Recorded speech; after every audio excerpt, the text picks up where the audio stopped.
Good afternoon and welcome to another episode.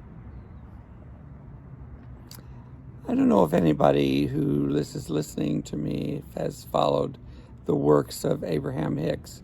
However, for a long time, they were quite influential in my life, and they also really helped me in that particular period of my life get some perspective. And there are some quotes that they have used over the years that I find to be quite useful. And one of them is the one that I'm going to talk about today, was have you walked in that person's physical shoes? One of the things that I am thinking about in today is the fact that we have absolutely become so judgy, so incredibly judgy of other people and their behavior. And quite frankly, you know what? I'm right there with everybody. I am appalled at some of the things that I see going on. Just absolutely appalled. But you know, that's not going to get me anywhere. And it's not going to get anybody else anywhere either. And it's not going to get society anywhere either by sitting in that place of judgment, sitting in that place of, well, I would never do such a thing, that holier than thou attitude that so many people describe, or behave to, no matter what side of the spectrum or what degree of the spectrum one would be on. The question that I continually have to ask myself is, if I grew up in those exact shoes, having all of those experiences that this person that I'm being so judgmental of had, do I really believe that I would behave differently? Now, there is a possibility that I would behave differently, and it would have to do a certain amount with some other factors. But for the most part, I would categorically have to say that there's a good possibility that I would behave at least similar, if not exactly, as some of these people that I find so abhorrent.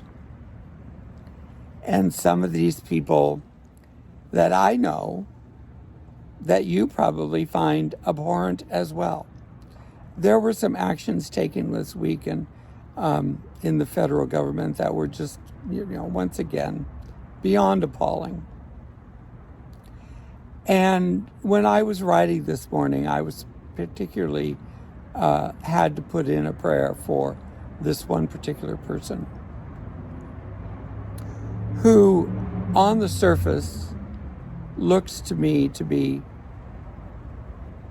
quite a problem, an extended problem that could affect all of us for a very, very long time. Now, that's the current perspective. So I had to ask myself two things.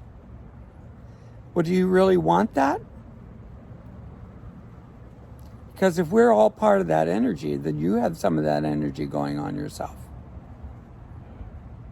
I know this is me talking to me, but you can extrapolate that for yourself if you so like to. So I had to ask myself, well, Mark, if you were that person, would you most likely be exactly like that person? Or close to or similar? If you had had that person's experiences, would you behave like that? And see, this is what this is going into, is looking into someone's soul instead of looking at the extraneous. Now, it's real difficult when this is the kind of person that could have the kind of power to really hurt people, including people like myself. And to still hold that space that is not their true selves. You know, one of the things that I listened to today was really a discussion about, you know, we have lost a lot of our humanity. Now, you know, that can be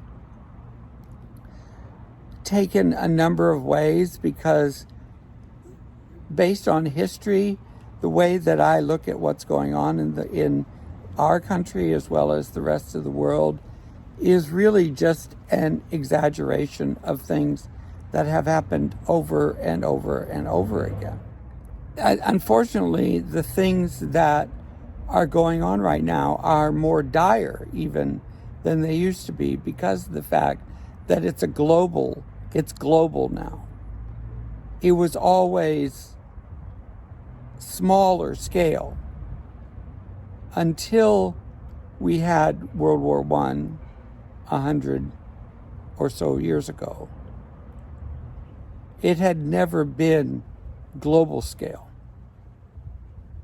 And so we've lived through now 3 global scales, because now we're into a global scale beyond everything that we have ever thought of before. And so it's an exaggeration of our loss of humanity, which once again I feel may have started about 15,000 years ago. That said, I know that we are all longing for something different. And I don't care what perspective you come from. We're longing for something different. And as long as we are become incapable of empathy, incapable of being in the other person's shoes, incapable of asking the question, if I was that person with that set of circumstances, would I be behaving differently? I want to propose that there's a good chance that I wouldn't and you wouldn't either. And that's where we have to get to empathy. And that's where we have to get to conversation. What has really happened here, particularly in the last 7 or 8 years, is that with the plethora of new communication, we have become less communicative, which is ironic, of course. That was the point of why I was saying it. And until we find a way to get back to at least a little bit of civility and a little bit of stop being right, once again, no matter what perspective you're coming from, the only thing that's going to change is that it's going to continue to get worse. Because if we are, and I believe we are, all one unit, then we are discounting a significant part of our unit. And it will not work. It ultimately will not work.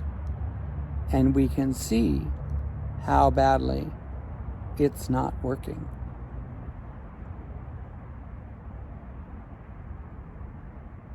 So, in conclusion, Just give us some thought. Just sit back and think about some of the people you absolutely abhor. And of course, there's some good ones out there right now. And ask the question, would you behave any differently? Or at least, would you behave similar? Or even still, do you think that there's a part of you that is capable of that?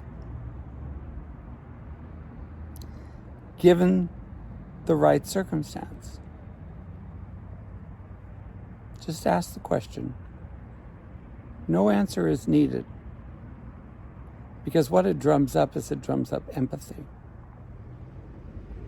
And then there's something that we can work with. Thank you so much for listening this afternoon. Merci beaucoup. Bonsoir.